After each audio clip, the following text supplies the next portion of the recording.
بسم الله الرحمن الرحيم إن الحمد لله نحمده ونستعينه ونستغفره ونعوذ بالله من شرور أنفسنا ومن سيئات أعمالنا من يهده الله فلا مضل له ومن يضلله فلا هادي له وأشهد أن لا إله إلا الله وأشهد أن محمدا عبده ورسوله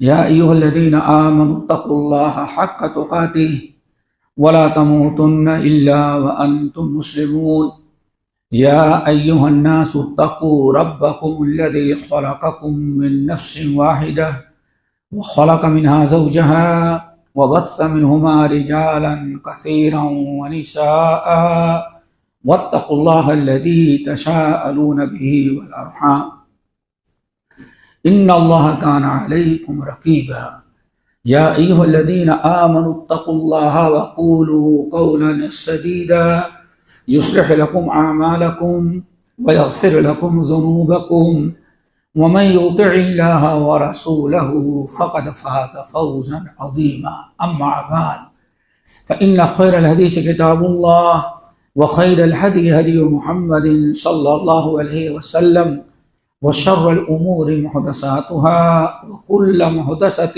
بدعة وكل بدعة ضلالة وكل ضلالة في النار.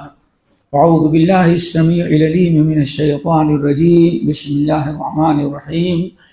إن تجتنبوا كبائر ما تنهون عنه نكفر عنكم سيئاتكم وندخلكم مدخلا كريما. وعن جابر بن عبد الله رضي الله تعالى عنهما قال قال رسول الله صلى الله عليه وسلم اجتنبوا الكبائر وسددوا وابشروا او كما قال علیہ الصلوۃ والسلام. محترم حضرات، دینی بھائیو، دوستو، ایمانی ماں اور بہنوں، ہمارے دینی پیارے بچوں، ہم نے آپ حضرات کے سامنے اس مجلس میں جو کچھ کہنا چاہتے اس کی مناسبت سے سورۃ النساء کی ایک بڑی مشہور آیت تلاوت کی ہے، اور نبی علیہ السلام کی ایک حدیث چھوٹی 3 جملے کی ہے، اجتنبوا الکبائر وسددوا وابشروا. پڑھی ہے میں نے.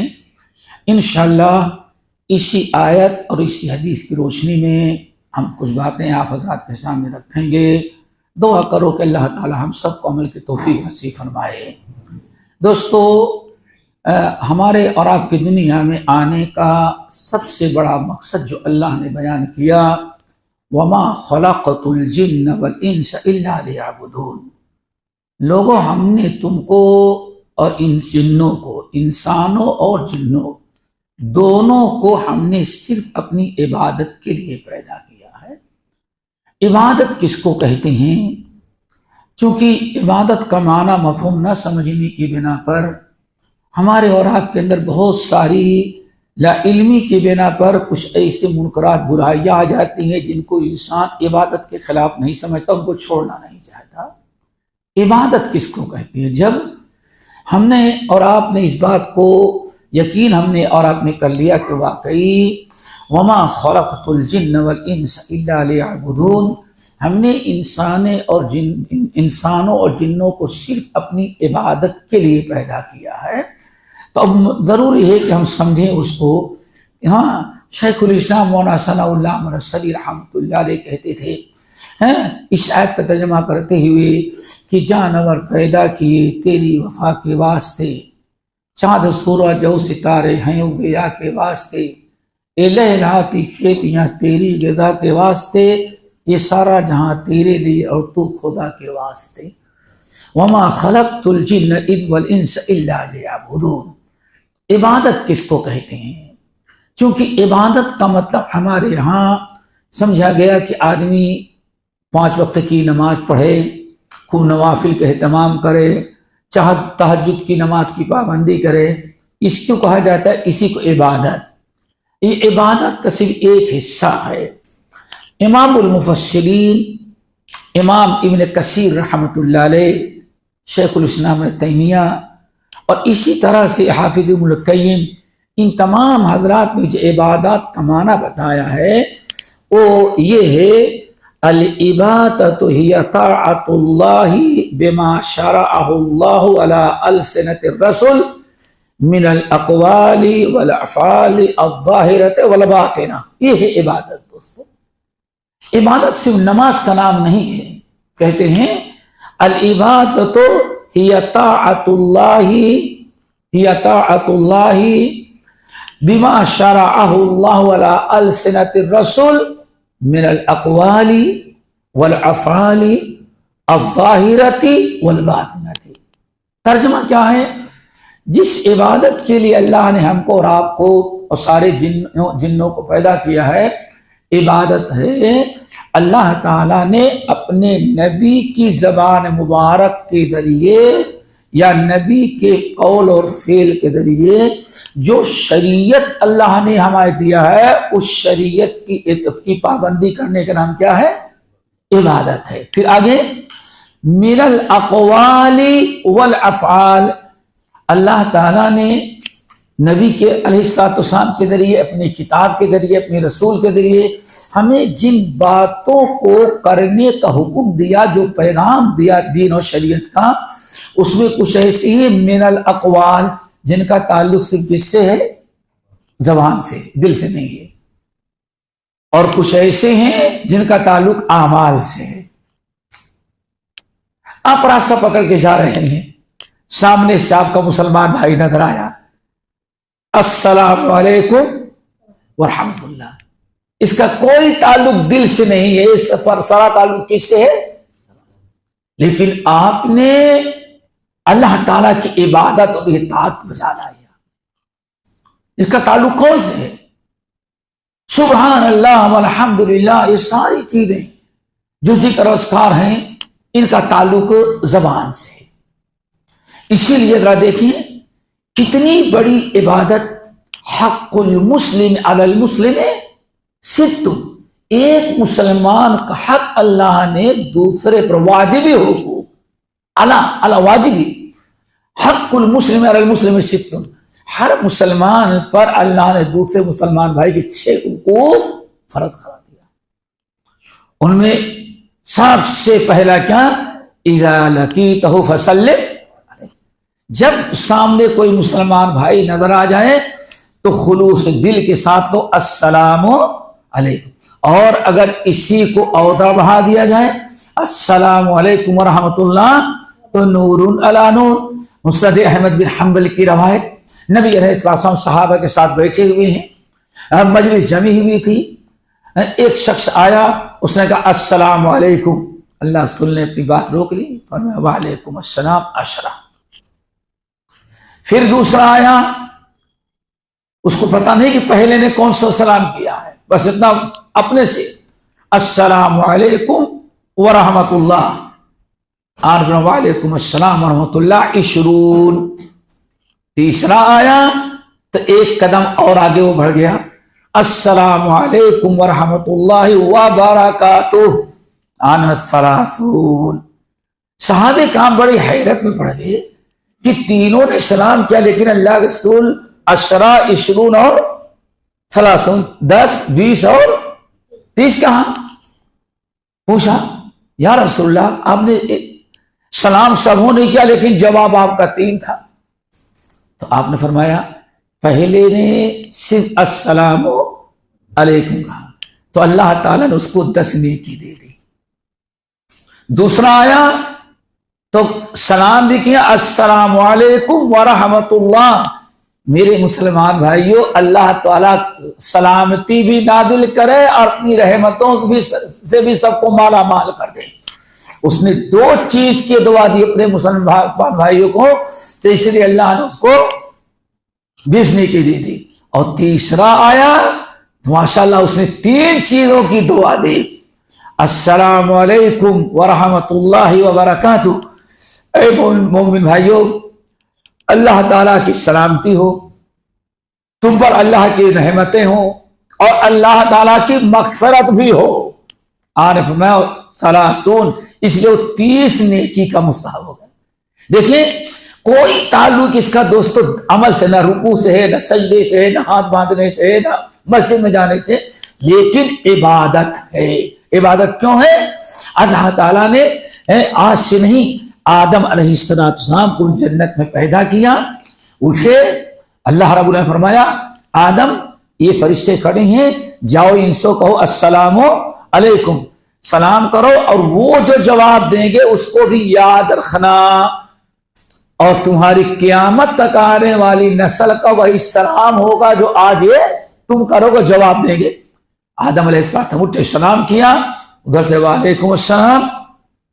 دنیا کے اندر سب سے بابرکت اور خیر کی ملاقات ایک مسلمان کی دوسرے مسلمان سے ہوتی ہے، اتنی لمبی دعاؤں کے لیے۔ تو بتانا ایک مثال میں نے دیا کہ ہر وہ عمل دوستو جو اللہ تعالیٰ نے اپنی کتاب کے ذریعے یا اپنے نبی کے ذریعے اپنے بندوں تک جو شریعت، جو دین، جو احکام دیتے ہیں، انہی احکام کے بجا آوری کا نام کیا ہے؟ عبادت ہے۔ اب عبادت دو طرح کی ہوتی ہے، تو چاہے قول کا تعلق ہو یا اندر سے ہو۔ مثال کے طور اندر کیا ہے؟ دل سے کوئی تعلق اس کا نہیں ہے، میرا اقوال میرا ظاہر والباطن، ظاہری بھی یا باطنی ہو۔ آپ بتائیں، دل سب سے بڑا، دل نہ انسان کہہ رہا ہے نہ کچھ کر رہا ہے، لیکن دل میں اللہ اس کے رسول کی محبت رکھ لی، اس کا تعلق سے میرے بھائی کس سے ہے؟ باطن سے، کوئی نہیں دیکھ رہا ہے۔ اور اتنی بڑی عبادت، حالانکہ لوگ اس کو عبادت نہیں سمجھتے، کتنی بڑی عبادت۔ حضرت انس بن مالک رضی اللہ تعالیٰ عنہ فرماتے ہیں، بخاری کی روایت، ہم لوگ بیٹھے ہوئے تھے اللہ نبی علیہ السلام کی مجلس میں، ایک بدو پہاڑوں پر اونٹ و بکریاں چرانے والا بیچارہ بڑے شریف طبیعت کا تھا، مومن تھا، لیکن سمجھتے ہیں انسان کی ڈیوٹی ہوتی ہے، کسی کا غلام ہے، غریب آدمی ہے، اس کی ڈیوٹی ہے یہاں صبح سے شام تک بکریاں چراؤ، اونٹ چراؤ، سب لوگوں کی طرح، اچھے بڑے لوگوں کی طرح جن کو فرصت ہے، وہ اللہ کے رسول کی مجلس میں بیچارہ نہیں آ پاتا۔ آیا، کہتا ہے یا رسول اللہ مجھے ایک سوال کرنا ہے۔ کیا سوال ہے؟ ان رجل یحب القوم ولم یلحق بهم، بدو کی ذہانت برا دیکھیں، یا رسول اللہ ایک آدمی ہے وہ کچھ لوگوں سے محبت تو بہت کرتا ہے لیکن ان کے جیسے عمل نہیں کر پاتا۔ ان الرجل یحب القوم ولم یلحق بهم، ایک آدمی ہے، اور نہیں کہتا میں ہی ہوں، ایک آدمی ہے یحب القوم، کچھ لوگوں سے بڑی محبت کرتا ہے لیکن اپنے عمل کے ذریعے ان کے ساتھ شامل نہیں ہو پاتا، نہ ان کی مجلس میں آتا ہے، نہ ان کے ساتھ نماز پڑھ پاتا ہے، کچھ نہیں، لیکن محبت ان سے کرتا ہے۔ تو اس کا حشر کیا ہوگا؟ آپ نے قیامت تک آنے والے، جس میں ہم اور آپ خوش نصیب ہیں کہ اللہ کے رسول نے قانون پاس کر دیا، فرمایا دیکھو ان الرجل مع ما احب، اے اونٹ چرانے والے مبارک ہو، سن لے، تمہیں نہیں، ہر اللہ کے ایک نظام ہے، ایک دین ہے، ایک شریعت ہے، جو بندہ جس سے محبت کرتا ہے گرچہ اتنا عمل نہیں کر پاتا لیکن انشاءاللہ جنت میں اللہ تعالیٰ اس کو انہی لوگوں کے ساتھ رکھے گا۔ اب بدو بڑا خوش ہو گیا، اب بتائے کہ میں ہوں، میں ہی ہوں۔ یا رسول آپ ہیں، یہ ابو بکر ہیں، یہ عمر ہیں، سب سے زیادہ محبت ہم آپ اور ان دونوں سے کرتے ہیں، اور یہ جو بیٹھے ہوئے ہیں دل باغ باغ، اتنی بڑی خوش نصیبی کیا، کیوں چراتا ہے، بکریاں چراتا ہے، ڈیوٹی کرتا ہے، بیچارہ نہیں آ پاتا، فرائض ادا کر لیتا ہے، واجبات ادا کر لیتا ہے، لیکن عام طور پر نبی علیہ السلام کی مجلس میں نہیں آ پاتا، آپ کی مجلس سے محروم ہے، لیکن دل آپ سے جڑا ہوا ہے۔ آپ نے فرمایا یہ تو ہے فضیلت ہے۔ حضرت انس بن مالک رضی اللہ تعالیٰ عنہ کہتے ہیں، اس حدیث کو سن لینے کے بعد نبی علیہ السلام جس دن مدینہ طیبہ آئے تھے اس دن جو خوشی ہوئی تھی اس کے بعد سب سے بڑی خوشی مدینے میں مسلمانوں کو اس بشارت پر ملی ہے۔ میرے بھائی دیکھیں، کوئی صرف دل سے چاہت ہے، لیکن کیا ہے؟ اللہ کی محبت ضروری ہے، نبی کی محبت ضروری ہے، ایمان والوں کی محبت ضروری ہے۔ کیوں محبت ضروری بھائی؟ محبت اگر درست ہے تو وہی محبت آپ کو اطاعت و فرما برداری پر آمادہ کرتی ہے۔ سنا ہوگا الحمدللہ ہمارے مشائخ ہیں، ایک صحابی آئے، زندگی بھر انہوں نے بٹن نہیں بند کیا، حالانکہ ایسی کوئی شریعت اس کو حکم نہیں دیا ہے، لیکن ان کا مزاج ذرا دیکھیں۔ گرمی کا موسم تھا، پہلی مرتبہ نبی علیہ السلام سے ملنے کے لیے آئے، تو جیسے کہ اب آپ لوگ تو یہ نہیں جانتے، یہ لوگ جانتے ہو کہ شاید پیچھے والے پہلے آدمی کیا کپڑا نکال دیتا تھا، بٹن کھول دیتا تھا، کھڑکیاں کھول دیتا تھا تاکہ ہوا چلے تو ذرا ٹھنڈک۔ اب آج سب کچھ بند کر کے اے سی اور پنکھے کے حوالے رکھتا ہے۔ پرانے زمانے میں یہ بٹن سینہ، اللہ صلی اللہ علیہ وسلم نے اپنا سینہ کھول رکھا تھا، کیوں؟ تاکہ ہوا آئے تو ذرا ٹھنڈک مل جائے۔ آیا، بیعت کیا، ملاقات کی، دین سیکھا۔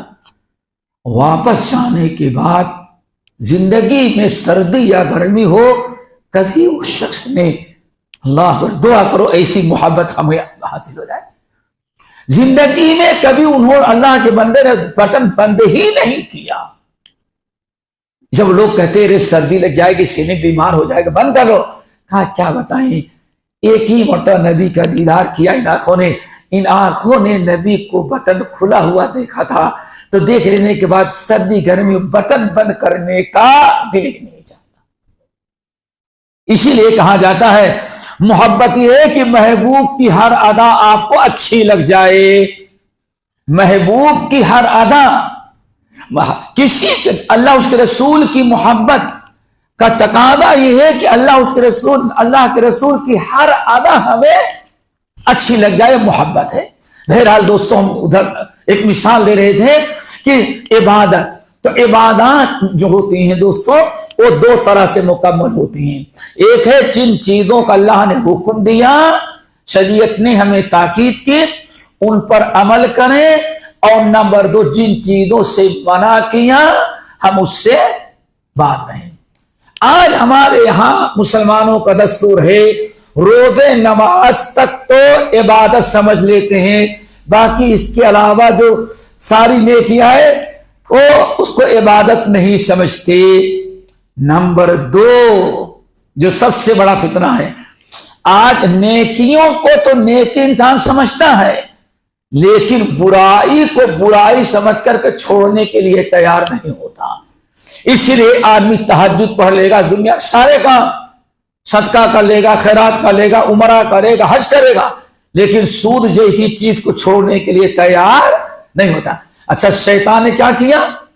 ایک اور چکر چلایا، بھائی نماز پڑھتے ہیں، اگر کچھ گناہ ہو بھی رہا ہے تو اللہ نے بیان فرمایا کہ نیکیاں برائیوں کو ختم، بس دل کو بہلانے کے لیے غالب خیال، اچھا بس اب زندگی بھر برائی کرتے ہیں، کیوں؟ دل میں شیطان نے ڈال دیا کہ ٹھیک ہے برائی ہے، لیکن نیکیوں سے اللہ تعالیٰ برائیاں معاف کر دیتا ہے۔ میرے بھائی، تو کہنا یہ ہے کہ عبادت کے پہلو ہے اوامر پر عمل کرنا، احکام پر عمل کرنا، اور عبادت کا دوسرا پہلو ہے اللہ تعالیٰ نے جن چیزوں سے منع کیا، حرام قرار دیا، جن کو گناہ قرار دیا ہے، ان چیزوں کو ترک کرنا، اللہ کے ڈر سے ان کو چھوڑ دینا، یہ بھی بہت بڑی عبادت ہے۔ اسی لیے اس حدیث پر ذرا غور کریں کہ اس کو امام احمد بن حنبل، امام ترمذی اور بہت سارے اہل علم بسند صحیح نقل کیا۔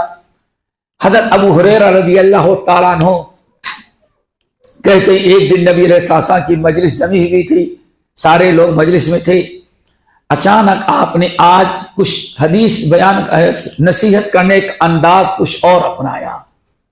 آپ نے فرمایا میں یاخذ عنی ہؤلاء الکلمات، لوگوں میرے پاس چند باتیں بڑی اہم ہیں اور بڑی کام کی ہیں، تم میں سے کون ہمت کر کے وہ باتیں ہم سے حاصل کرنا چاہتا ہے؟ لیکن شرط ہے فَيَعْمَلُ بِهِنَّ، ان باتوں پر عمل کرے اور غیروں کو پہنچا دے تاکہ غیر بھی عمل کرے۔ آج اللہ سے دو شرطیں رکھی، ہمارے پاس کچھ باتیں ہیں، کلمات ہیں اور بڑے اہم ہیں، لیکن وہ شخص حاصل کرے جو خود عمل کرے اور غیروں کو پہنچائے۔ اب وہ باتوں کا پتہ نہیں کون ہے، اس لیے سب لوگ خاموش رہ گئے، کسی کی ہمت نہ پڑی، خاموش بیٹھے ہوئے۔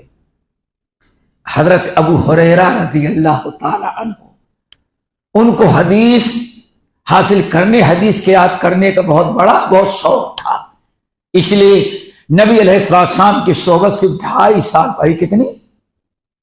2.5 سال، صرف 2.5 سال نبی علیہ السلام کی صحبت پائی، لیکن 1,40,000 جو صحابہ ان میں سب سے زیادہ حدیثیں کس نے روایت کی؟ ابو ہریرہ نے۔ کیوں؟ یہ محنت کا ہوتا ہے، عربی کا مقولہ ہے من جد وجد، حدیث نہیں سمجھ لینا، من جد وجد مقولہ ہے کہ اسی کو فارسی میں جو اندہ رپا اندہ، یعنی جو انسان کوشش کرتا ہے وہ کوئی پا لیتا ہے، کسی چیز کو حاصل کرنے کی کوشش کرتا ہے پا لیتا ہے۔ تو یہ ہم طلبۃ العلم نے کہ بہت ضروری ہے کہ علم حاصل کرنے کا شوق ہو، اللہ تعالیٰ وہی شوق جو ابو ہریرہ رضی اللہ تعالیٰ عنہ ہم لوگوں کو بھی عطا کر دے۔ اور کتنا شوق تھا! امام محمد بن نصر رحمۃ اللہ علیہ نقل کرتے ہیں کہ ایک دن 3 صحابی نوجوان بیٹھے تھے مسجد کے اندر، نبی علیہ السلام آئے، آپ نے فرمایا تم میں سے ہر آدمی، تم تینوں میں سے ہر آدمی دعا اپنے مرضی سے مانگے، میں آمین کہوں گا۔ یہ بڑی خوش نصیبی تھی دوستو کہ اپنے مرضی اپنے پسند کی دعا مانگو اور آمین میں کہوں گا۔ تو لوگ تینوں نے کہا ابو ہریرہ مانگو، نہیں تم مانگو۔ ایک نے مانگا اللہ مجھ کو یہ دے دے، یہ دے دے، یہ دے دے، یہ دے دے، اللہ یہ بھی چاہیے، جتنا مانگ سکتا تھا بیچارے وہ مانگے۔ جب مانگ کے سوچے ہم نے سب کچھ مانگ لیا تو اللہ سے فرمایا آمین، اللہ جن چیزوں کو مانگا ہے سب اس کو دے گے۔ خوش نصیبی تھی۔ آمین، آمین کا مطلب استجب، اے اللہ اس نے جو مانگا قبول کر لے۔ اللہ اکبر۔ دوسرے نے مانگا، جو مانگ لیا ہے، اب جو بچی کھچی چیزیں ہیں اللہ ہم کو دے دے، یہ دے دے، یہ دے دے، یہ دے دے، یہ دے دے، سب کچھ مانگا۔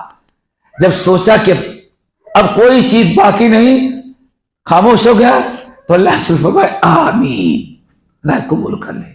اب ابو ہریرہ کی باری آئی۔ ابو ہریرہ تم کو کیا چاہیے؟ تم مانگو۔ اللہم انی اسألک ما سألک صاحبی، اللہ میرے دونوں ساتھیوں نے جتنا مانگا سب دے دے۔ اللہ میرے دونوں ساتھیوں نے جتنا مانگا سب ہم کو دے دے، اور اللہ ہم کو علم عطا کر دے۔ یہ آپ نے فرمایا آمین۔ تو ابو ہریرہ کو جو اتنا علم حاصل ہوا وہ علمی کی حرص، جد و جہد، کوشش اور نبی علیہ السلام کی دعاؤں کی برکت تھی۔ دونوں نے جتنا مانگا تھا سب کچھ اللہ، دونوں نے جتنا مانگا سب دے دیا دے۔ لیکن اس کے ساتھ سب سے بڑی چیز، اللہ مجھے اسألو کا علم نافعا، اللہ مجھے علم نافع عطا کر دے۔ اور فرمایا آمین۔ اب وہ دونوں ساتھی اللہ دلے کو بتا میں اور دعا مانگوں گا، بس ختم ہو گئی۔ اب وہ لے گیا باسی۔ تو میرے بھائی سارے لوگ بیٹھے رہ گئے۔ آن میں فرمایا ہاں اولا من یاخذ عنی ہاں اولا الکلمات، میرے پاس اس 5 چند باتیں کون ہمت کرتا ہے جو ہم سے لے سیکھے، یاد کرے، شرط ایک عمل کرے اور غیروں کو پہنچاتا کہ دوسرے بھی عمل کرے۔ یہ شرط سن کر کے سارے لوگ بیٹھے رہ گئے۔ اتنے بڑے مجمع میں صرف ابو ہریرہ اٹھے۔ کیوں؟ علم کا شوق تھا۔ کھڑے ہوئے اللہ سلمائے لوں گا، آگے بڑھو، آگے بڑھے اور قریب آ جاؤ، اور قریب آ جاؤ۔ جب بالکل قریب آ گئے تو کہتے ہیں فَأَخَذَ يَدِي بِيَدِهِ، نبی علیہ السلام نے میرے ہاتھ کو اپنے دست مبارک سے پکڑ لیا. جب کسی چیز کو بات پکی کرنی ہو تو کیا کہتے ہیں؟ ہاں، یہ نہیں کہا بابا سے بیعت اور جنت میں لے جانے کے لیے. یہ معاملہ ہوتا ہے، بات کسی کا نام ہے بیعت، پکی کرنا. کسی بات کو پکی کرنے کا پر عہد کرنا، اسی چیز کا نام کیا ہے؟ جو ہاتھ ملاتے ہیں اسی کو کہا جاتا ہے بیعت. تو بیعت لی کہتے ہیں وعد خمسن. پھر پیارے نبی نے 5 کلمات، 5 باتیں بتائیں، اور ان 5 باتوں میں سب سے پہلی بات جو تھی، جو آپ کو بیان کرنا باقی پھر کسی موقع پہ مشائخ بتاتے ہوں گے. پہلی بات عارف یا ابا ہریرہ اتق المحارم تکن عابد الناس. ابو ہریرہ صرف روزے، نماز، حج، زکات، تہجد گزاری سے کام نہیں بنے گا. اے ابو ہریرہ، ان تمام عبادات کے ساتھ، نیک عمل کرنے کے ساتھ، نیکیوں کے ساتھ، اگر ان کے ساتھ ساتھ حرام چیزوں سے اپنے آپ کو بچائے گا تب اللہ کے ہاں بڑا عبادت گزار بنے گا. اتق المحارم تکن عابد الناس. کیا خیال ہے آج ہماری محفلوں میں تہجد گزار بیٹھا ہوگا، ابھی رمضان کا عمرہ کر کے آیا ہوگا، اور ابھی بھی کتنے ہو گئے حج کر کے آئے ہیں، لیکن دوستوں کے پاس بیٹھ کر کے غیبت اور چغلی تک نہیں چھوڑی ہوگی، چغل خوری نہیں چھوڑی ہوگی، بے ایمانی نہیں چھوڑی ہوگی، بھائی بہنوں سے ناراضگی ویسے ہی ہوگی. تو آج عبادات کے نیک اعمال تو کچھ ہو جاتا ہے، اس کو نیکی سمجھتے ہیں اور وہی عبادت سمجھی جاتی ہے. لیکن حرام چیزوں سے بچنا اور ناجائز چیزوں سے دور رہنا، اگر شیطان کرا دے تو توبہ استغفار کر لینا، اس کو کوئی نیکی نہیں سمجھا جاتا. دوستو بڑی عبادت ہے. کیا؟ اتق المحارم تکن عابد الناس. اور ایک بڑا وسوسہ اور ہے ہمارے دلوں میں. کیا؟ جیسے میں نے کہا، کہتے ان الحسنات یذھبن السیئات. برائیاں کر لو چونکہ نیکیاں کرتے ہو، نیکیوں سے ساری برائیاں ختم ہو جاتے ہیں. لیکن دوستو ایک اور پہلو ہے قرآن کو، فَأَحْبَطَ أَعْمَالَهُمْ. اللہ تعالیٰ نے ان کی ساری نیکیوں کو برباد کر دیا. پتا چلا کچھ گناہ جیسے نیکیاں برائیوں کی مٹاتی ہیں، ایسے کچھ گناہ اتنے پاورفل، اتنے بڑے ہیں، اللہ تعالیٰ اتنا ناراض کرنے والے ہیں کہ وہ برائیاں انسان کی نیکیوں کو ختم کر دیتی ہیں. سنن ابن ماجہ، شعب الایمان للبیہقی، معجم طبرانی صغیر، حضرت ثوبان مولا رسول اللہ صلی اللہ علیہ وسلم کہتے ہیں ایک دن نبی علیہ السلام منبر پر کھڑے تھے مسجد نبوی میں، اور آپ نے فرمایا اے لوگو لعالمن اقواما یاتون یوم القیامت بحسنات بامثال جبال تہامۃ. اے میرے امت کے لوگوں یاد رکھو، صحابہ کو آپ خطاب کر رہے تھے. الحمدللہ وہاں نہ کوئی شرابی تھا، نہ سود خور تھا، نہ رشوت خور تھا، نہ غیبت و چغلی. دنیا کی سب سے بہترین مخلوق صحابہ کرام ہے، اللہ کے رسول کی مجلس میں بیٹھے ہیں. آپ نے ان سے فرمایا لعالمن اقواما، مجھے علم ہو گیا ہے، میں یہ معلوم ہے، میرے رب نے ہم کو بتا دیا ہے، کچھ ایسے لوگ قیامت کے دن آئیں گے، نیکیاں ان کی تہامہ کی بڑی بڑی پہاڑیوں کی برابر ہوں گی، لیکن اللہ ان کی ساری نیکیوں کو ہواء منثورا، ذرات بنا کے اڑا دے گا، ایک نیکی نہیں باقی رہ جائے گی. اس سننے کے بعد صحابہ کرام خوف زدہ ہوئے. یا رسول اللہ صفہم لنا وجلہم لنا، آپ ذرا بتائیں کون سے لوگ ہوں گے، ان کی کچھ شناخت علامتیں بتائیں کہ نیکیاں تہامہ پہاڑ، نیک عمل اتنا کرتے ہیں کہ تہامہ کی پہاڑیوں کی برابر، ہمارے کا ہمالیہ کی چوٹیوں کے برابر، لیکن اللہ ان کی ساری نیکیاں ذرات بنا کر اڑا دے گا. وہ کون سے لوگ ہوں گے؟ آنے فرمایا انہم منکم، وہ تمہارے اپنے مسلمان بھائی ہوں گے، کسی ہندو، یہودی، عیسائی، سکھ، بدھسٹ کا کوئی تذکرہ نہیں ہے۔ جو حدیث بتا رہے ہیں اللہ سے فرماتے ہیں جن لوگوں کے بارے میں بتا رہے ہیں وہ انہم منکم، اور تمہارے اپنے درمیان بیٹھنے والے لوگ ہیں۔ اب صحابہ کرام کا ڈر اور خوف اور بڑھ گئی، پریشانی اور بڑھ گئی۔ یا رسول اللہ صفہم لنا وجلہم لنا، وہ کون سے لوگ ہوں گے، ذرا کچھ ان کی علامات بتائیں تاکہ ہم لوگ اپنے آپ کو ان کے کردار سے بچائیں۔ آپ نے فرمایا انہم یأخذون من اللیل کما تأخذون، کوئی معمولی آدمی ہے، ان میں ایسے لوگ ایسے ہوں گے، ان میں ان کے جیسے تم لوگ تہجد گزار ہو ویسے وہ بھی تہجد کے پابند ہوں گے۔ اب اور صحابہ کرام کا الجھن اور پریشانی بڑھ گئی۔ یا رسول اللہ ہمارے مسلمان بھائی ہوں اور اتنے عبادت گزار ہوں کہ رات کو تہجد کی نماز بھی کبھی نہ چھوڑنے والے ہوں، تو انہوں نے اتنا کون سا بڑا گناہ کیا کہ ایسے نیک لوگوں کی ساری نیکیاں برباد کر دی جائیں؟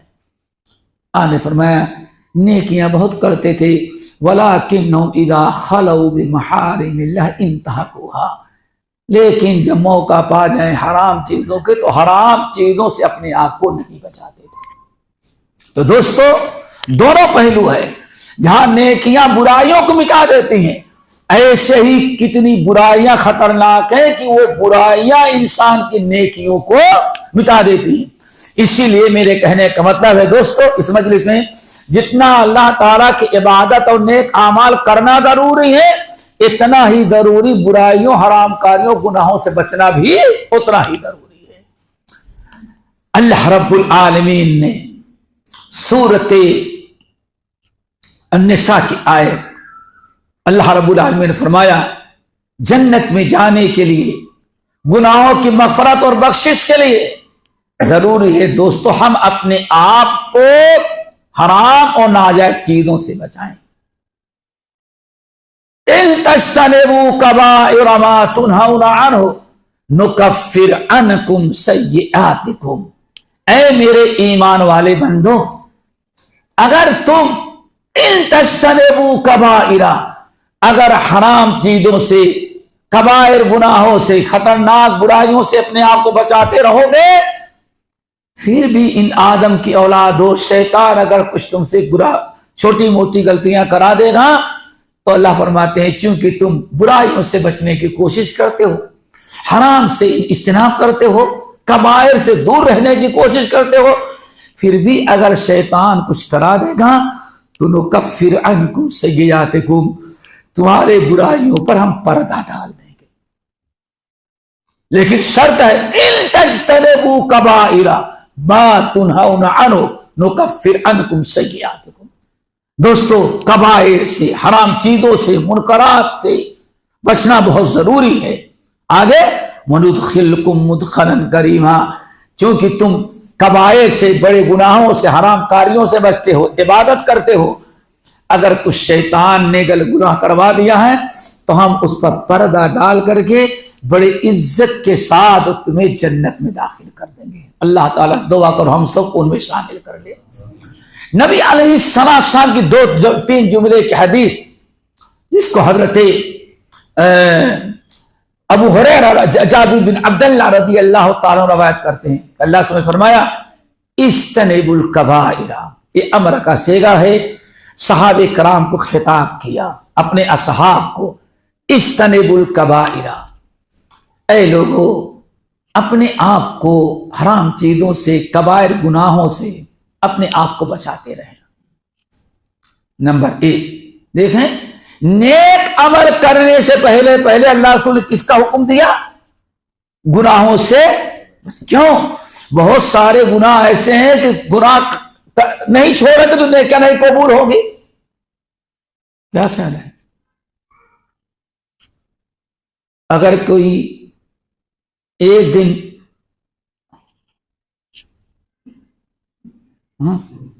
چہا لیا، دماغ خراب، نہیں شراب پی لیا، تو کتنے دن کی نماز اللہ قبول نہیں کرتا؟ کیا خیال ہے؟ نہیں قبول کر رہا ہے نا۔ اسی لیے اور اس کی مثالیں دیتے ہیں، پہلے وضو کرتے ہیں کہ نماز پڑھتے ہیں؟ ہاں، پہلے پاک ہو جاؤ پھر اس کے بعد نماز پڑھو. اور اگر کوئی بدبخت وضو ہی نہ کرے ویسے آ کی نماز پڑھے تو نماز قبول نہیں ہوگی. کیوں؟ اپنے آپ کو پاک نہیں کیا. اللہ کے رسول نے فرمایا اجتنبوا الکبائر، میرے صحابیوں، میرے امتیوں، اپنے آپ کو گناہوں اور برائیوں سے بچانا. اور کتنی بڑی چیز دوستو، میں شاید سنایا ہوگا، ابھی اس سفر میں نے کہیں سنایا، ایک خاتون پورے مدینے میں سب سے زیادہ روزہ رکھنے والی، لیکن اپنی زبان کو حرام باتوں سے نہیں بچایا. یہی ہے نا. ابھی کل پرسوں کہیں میں نے حدیث سنائی تھی، ذرا سوچیں. کھڑے ہو گئے یا رسول اللہ الحمدللہ میرے محلے میں ایک ایسی دیندار خاتون ہے جو بہت کثرت سے روزہ رکھتی ہے. ہمارا خیال ہے کہ پورے مدینے میں نہ کوئی مرد اتنا روزہ رکھتا نہ کوئی عورت. بڑی تعریف کی. محلے کے ایک دوسرا آدمی کھڑا ہو گیا، یا رسول اللہ کن فی لسانہا درد، الحمدللہ یہ بھائی صحیح کہہ رہا ہے کہ بہت روزہ رکھتی ہے، روزہ خوب رکھتی ہے لیکن اس کے زبان کے شر سے محلے کا کوئی انسان محفوظ بھی نہیں. کیا کیا تھا میرے بھائی؟ بد زبان تھی، غیبت، چغلی، شکوہ شکایت، گالی گلوچ، لعن تھا. جیسے آپ نے سنا کہ روزہ تو بہت رکھتی ہے لیکن زبان کی درست نہیں، اپنی حرام چیزوں سے، غیبت سے، چغلی سے، حرام کاری سے اپنے زبان کو نہیں بچاتی. آج فرمایا بیٹھ جاؤ، ما صامت، آج تک اس نے روزہ رکھنا نہیں شروع کیا. ما صامت، اس نے روزہ رکھا ہی نہیں آج تک. اللہ اکبر. کیا تھا میرے بھائی؟ کیا صحت نہیں کرتی تھی؟ شہر سے لے کر غروب آفتاب تک ایک قطرہ پانی نہیں پیتی تھی، ایک لقمہ کھانا نہیں کھاتی تھی، بھوکی پیاسی روزہ تو رکھ رہی تھی لیکن حرام چیزوں سے اپنے آپ کو نہ بچائی. آج ما صامت، اس نے روزہ رکھنا ہی نہیں شروع کیا. ایک صحابی اٹھے چلے گئے اس کا گھر پہنچتے ہوئے، گئے دروازہ کھٹکھٹائے، آواز آئی کون؟ بتانے کہ میں فلاں ابن فلاں ہوں. پوچھتی ہے کیسے آنا ہوا؟